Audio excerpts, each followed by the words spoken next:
मैं मौजूद हूँ सैफई में। होली का कार्यक्रम है और सैफई परिवार आज पूरे दिन देखा आपने कि होली का कार्यक्रम बड़े धूमधाम से मनाया। बहुत सारे लोग यहाँ पर आए हैं, उनके साथ होली खेली गई है। बात करने के लिए मौजूद हैं हरबेंद यादव जी। हाल ही में इनको प्रत्याशी बनाया है आजमगढ़ से। जानने का प्रयास करता हूँ कि किस तरीके का माहौल है सैफई में। सर, सबसे पहले तो स्वागत है आपका आप तक। आप तक आपने जो नया चैनल शुरू किया है, आपको शुभकामनाएं। और आपके माध्यम से जहां तक भी आपके चैनल को लोग देखें, सबको मेरी तरफ से होली की बहुत बहुत शुभकामनाएं और बधाई। सर, आपको प्रत्याशी बनाया है आजमगढ़ में। बदायूं से आपका टिकट कटा था, काफी लोगों में निराशा थी, नाराजगी थी। उसके बाद आपको भेजा गया है आजमगढ़। कैसे देखते हैं सर, आजमगढ़ इस बार कितनी मजबूत स्थिति में है समाजवादी पार्टी? देखिए, इसको टिकट कटना नहीं कहेंगे। पार्टी ने रणनीतिक कुछ परिवर्तन किया है और सदैव नेताजी रहे बदायूं से, आदरणीय प्रभु साहब रहे, मुझे भी 3 चुनाव लड़ने का मौका मिला। आज पार्टी ने किसी रणनीति के तहत आदरणीय चाचा जी को वहाँ का उम्मीदवार बना के भेजा, तो इसको टिकट कटना नहीं कहेंगे। एक पार्टी की रणनीति है, उस रणनीति के तहत उन्होंने राष्ट्रीय अध्यक्ष जी ने चाचा जी को वहाँ भेजा है।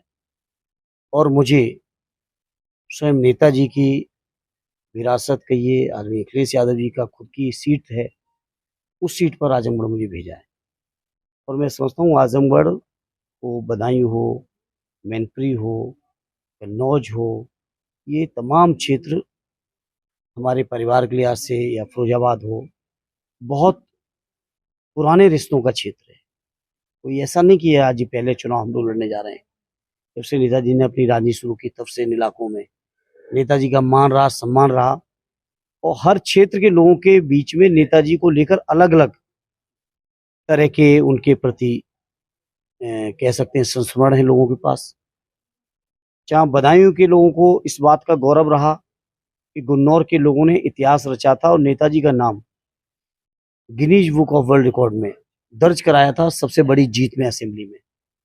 वहीं आजमगढ़ के लोग भी इस बात का फख्र करते हैं कि नेताजी ने हमेशा आजमगढ़ को अपने दिल की धड़कन माना है।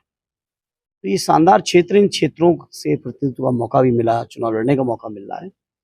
ये मेरे जैसे कार्यकर्ता के लिए बहुत सौभाग्य की बात है। और आज भी जब हम बता आजमगढ़ में गए भी 4 दिन के दौरे पर, तो ज्यादातर लोगों के दिलों में नेताजी की पुरानी यादें सजोए बैठे लोग। राष्ट्रीय अध्यक्ष जी ने भी जो काम वहाँ पे किए हैं, उसकी चर्चा हो रही है। और इन तमाम चीज़ों की बुनियाद पर चुनाव ऐतिहासिक होगा आजमगढ़ का भी।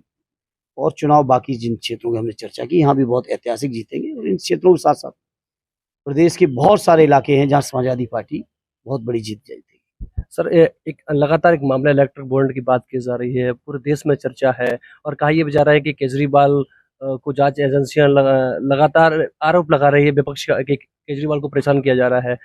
राष्ट्रीय समाजवादी पार्टी के अखिलेश जी ने भी ये कहा है कि केजरीवाल के साथ हमारी पार्टी पूरी तरीके से खड़ी है। सर, आप कैसे देखते बिल्कुल, राष्ट्रीय अध्यक्ष जी ने जो कहा एकदम सच है।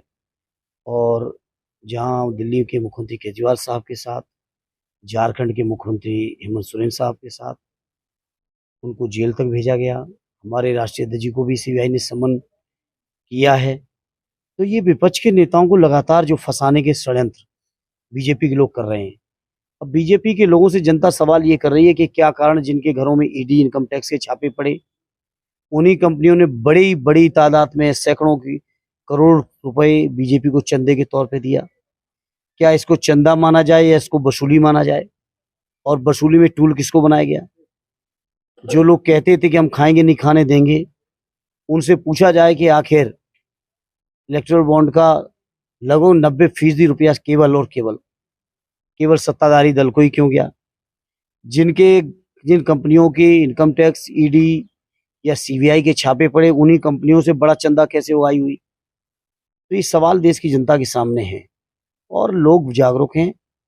मीडिया, सोशल मीडिया और तमाम माध्यमों से लोगों को सारी जानकारियां हैं। उन जानकारियों के आधार पे अब लोग सवाल भी कर रहे हैं भाजपा से और जवाब भी वोट के माध्यम से देंगे। सर, भाजपा कह रही है कि 80 पार और अखिलेश जी कह रहे हैं 80 हार। आप क्या कहेंगे? 80 हार। भाजपा कह रही है 80 पार। भाजपा की बातों को अब भरोसा न करो आप लोग भी। और भरोसा करने से पहले भाजपा ने जो अब तक कहा है, अगर वो किया हो तो भरोसा जरूर कर लो। क्या सबके खातों में 15 लाख पहुंच गए? ये 80 पार उसी तरह का नारा है।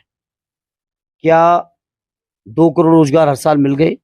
10 साल का शासन पूरा हो गया उनका, 20 करोड़ रोजगार मिलने थे। 2022 से पहले जितने भी भाषण हैं भाजपा के नेताओं के, आप सुनाइए, उठिए, सुनिए, या मीडिया के उनके इंटरव्यू सुनिए। हर एक में कहा कि 2022 तक किसानों की आमदनी दूनी। देश का एक किसान खड़ा कर दो जिसकी आमदनी बीजेपी शासन की नीतियों के कारण दूनी हुई हो, एक भी किसान नहीं है देश में। तो बीजेपी की जो 80 पार या जो भी नए नारे दें, 400 पार, यहाँ के 80 पार, ये सब नारे अब खोखले हैं। जनता को इन नारों में अब कोई यकीन नहीं है। और इस तरह से लोगों के बीच में नित नए इवेंट, नित नए मुद्दे छोड़ने से लोगों की मूल समस्याएं खत्म नहीं हो रही हैं। जवाब देंगे वो जो 60 लाख नौजवान जो भर्तियों में पेपर लीक के कारण बेरोजगारी के दंश झेल रहे हैं, वो जवाब देंगे सब।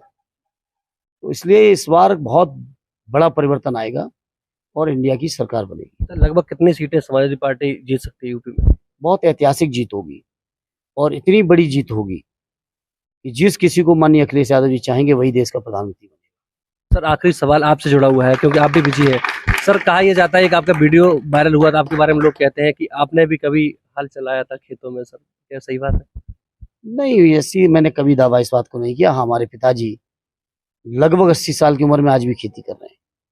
क्योंकि हम बचपन से ही सार्वजनिक जीवन में निकल पड़े, तो हम ये बात का दावा नहीं करते। हाँ, लेकिन खेती किसानी परिवार से जुड़े हैं। वैसे भी बीजेपी के लोगों ने बैलों का काम खत्म कर दिया है, क्या हाल कर दिया है, सामने ही सब चीजें। हम ये दावा नहीं करते, लेकिन हाँ, खेती किसानी से जुड़े हैं, गांव में रहते हैं, सब बाकी सब चीजों का ज्ञान भी है, संज्ञान भी है, और जो करना होता है वो करते भी हैं। आप तक को समय देने के लिए बहुत बहुत धन्यवाद आपको।